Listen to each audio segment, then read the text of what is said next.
warahmatullahi wabarakatuh. Perkenalkan, nama saya Ria Permata, absen 29, kelas 11 MIPA 4.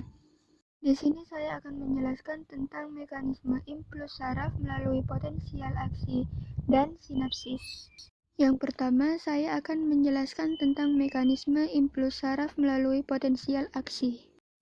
Nah, bisa dilihat di gambar tersebut, yaitu mekanisme impuls saraf melalui potensial aksi. Lalu, membran sel di dalam neuron sebenarnya terdapat membran plasma yang sifatnya semi-permeabel. Membran plasma neuron tersebut berfungsi melindungi cairan sitoplasma yang berada di dalamnya. Hanya ion tertentu akan dapat bertransport aktif melewati membran plasma menuju membran plasma neuron lain. Apabila tidak terdapat rangsangan atau neuron dalam keadaan istirahat, sitoplasma di dalam membran plasma bermuatan listrik negatif, sedangkan cairan di luar membran bermuatan positif. Keadaan yang demikian dinamakan polarisasi atau potensial istirahat. Perbedaan muatan ini terjadi karena adanya mekanisme transport aktif, yakni pompa natrium-kalium. Konsentrasi ion natrium atau Na+ di luar membran plasma dari suatu akson neuron lebih tinggi dibandingkan konsentrasi di dalamnya. Sebaliknya, konsentrasi ion kalium atau K+ di dalamnya lebih besar daripada di luar. Akibatnya, mekanisme transport aktif terjadi pada membran plasma. Kemudian, apabila neuron dirangsang dengan kuat, permeabilitas membran plasma terdapat ion Na+ berubah meningkat. Peningkatan permeabilitas membran ini menjadikan ion Na+ berdifusi ke dalam membran, sehingga muatan sitoplasma berubah menjadi positif. Fase seperti ini dinamakan depolarisasi atau potensial aksi. Sementara itu, ion K+ akan segera berdifusi keluar melewati membran plasma. Fase ini dinamakan repolarisasi. Perbedaan muatan pada bagian yang mengalami polarisasi dan depolarisasi akan menimbulkan arus listrik. Nah, kondisi depolarisasi ini akan berlangsung secara terus-menerus, sehingga menyebabkan arus listrik. Dengan demikian, impuls saraf akan terhantar sepanjang akson. Setelah impuls terhantar, bagian yang mengalami depolarisasi akan mengalami fase istirahat kembali, dan tidak ada impuls yang lewat. Waktu pemulihan ini dinamakan fase refraktori atau undershot. Nah, yang kedua yaitu mekanisme impuls saraf melalui sinapsis.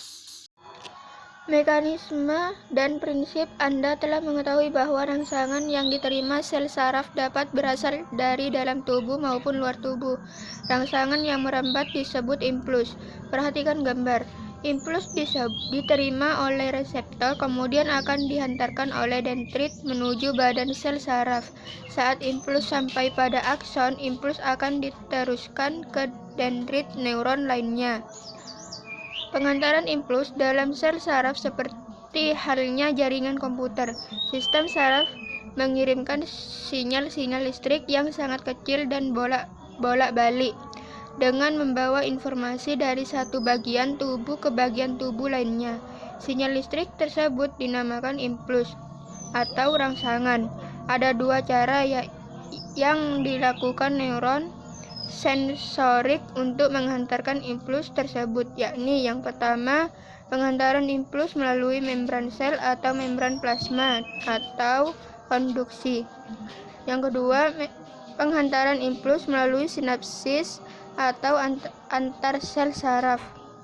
Dalam sel saraf, terjadi proses penghantaran impuls secara konduksi. Apabila tidak ada rangsangan, maka sel saraf disebut dalam keadaan istirahat. Dalam keadaan ini, saraf tidak menghantarkan impuls. Membran luar sel saraf bermuatan positif karena kelebihan kation atom Na+, membran dalam sel saraf bermuatan negatif karena banyak ion K+ yang keluar akson. Keadaan seperti ini disebut polarisasi. Terjadinya kondisi demikian karena peran pompa Na K dan sifat membran akson yang lebih permeabel terhadap K+ dan kurang permeabel terhadap Na+. Na+ dipompa keluar, K+ dipompa ke dalam karena sifat membran akson yang permeabel terhadap K, maka K+ dapat keluar lagi. Jika terjadi rangsangan kuat, permeabilitas membran akan berubah. Akibatnya polarisasi membran juga berubah. Polarisasi mengalami pembalikan pada lokasi tertentu yang disebut depolarisasi. Selanjutnya, proses pembalikan polarisasi diulang hingga menyebabkan rantai reaksi. Dengan demikian, impuls berjalan sepanjang akson. Setelah impuls berlalu, membran neuron memulihkan keadaannya seperti semula. Selama masa pemulihan ini, impuls tidak bisa melewati neuron tersebut. Waktu ini disebut waktu refraktori. Proses pengantaran impuls yang kedua adalah pengantaran impuls antar sel saraf. Pengantaran impuls antar sel saraf, titik atau celah pertemuan antara neuron satu dengan neuron lain disebut sinapsis. Akson pada setiap neuron berakhir membentuk tonjolan kecil yang disebut tombol sinapsis. Permukaan tombol sinapsis disebut membran presinapsis. Membran presinapsis berfungsi meneruskan rangsang. Membran presinapsis akson neuron satu akan bertemu dengan dendrit neuron yang lain. Pertemuan dendrit neuron itu disebut membran postsinapsis. Fungsi membran postsinapsis sebagai penerima rangsang. Di antara kedua membran tersebut terdapat suatu celah yang disebut celah sinapsis. Bila impuls telah berada di ujung akson akan mengeluarkan neurohormon yang disebut juga neurotransmitter. Zat ini bersifat memacu dan menghantarkan impuls ke ujung dendrit neuron yang lain. Ada beberapa neurotransmitter yang dikenal yaitu asetilkolin, serotonin, dan dopamin. Keduanya merupakan neurotransmitter yang terdapat di seluruh sistem saraf. Jika impuls tiba di tombol membran presinapsis, akan terjadi peningkatan permeabilitas membran presinapsis terhadap ion Ca2+. Akibatnya ion Ca2+ masuk dan gelembung sinapsis lembur dengan membran presinapsis sambil melepaskan neurotransmitternya ke celah sinapsis. Neurotransmitter ini membawa impuls ke membran postsinapsis. Setelah menyampaikan impuls, selanjutnya neurotransmitter dihidrolisis oleh enzim yang dikeluarkan oleh membran postsinapsis. Misalnya asetilkolinesterase. Jika neurotransmitternya dihidrolisis menjadi kolin dan asam etanoat, kedua senyawa hasil hidrolisis ini akan disimpan di gelembung sinapsis untuk dipergunakan lagi. Gerak merupakan pola koordinasi yang sangat sederhana untuk menjelaskan penghantar impuls oleh saraf. Gerak pada umumnya terjadi secara sadar, namun ada pula gerak yang terjadi tanpa disadari, yaitu gerak refleks. Impuls pada gerakan sadar melalui jalan panjang, yaitu reseptor, ke saraf sensoris dibawa ke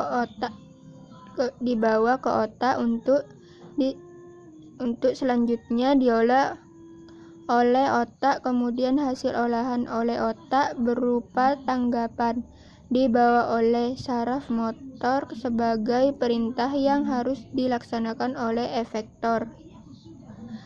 Gerak refleks berjalan sangat cepat dan tanggapan terjadi secara otomatis terhadap rangsangan tanpa memerlukan kontrol dari otak. Jadi dapat dikatakan gerakan terjadi tanpa dipengaruhi kehendak atau tanpa disadari terlebih dahulu. Contoh gerak refleks misalnya berkedip, bersin, atau batuk. Unit dasar setiap kegiatan refleks terpadu adalah lengkung refleks. Lengkung refleks ini terdiri dari alat indera, saraf aferen, satu atau lebih sinaps yang terdapat di susunan saraf pusat atau di ganglion simpatios, saraf eferens, dan efektor. Kegiatan pada lengkung refleks dimulai pada reseptor sensorik sebagai potensial reseptor yang besarnya sebanding dengan kuat rangsangan. Lengkung refleks paling sederhana adalah lengkung refleks yang mempunyai satu sinaps antara neuron aferen dan eferen. Lengkung refleks semacam ini dinamakan monosinaptik dan refleks yang terjadi disebut refleks monosinaptik. Sekian dari saya, kurang lebihnya mohon maaf. Wassalamualaikum warahmatullahi wabarakatuh.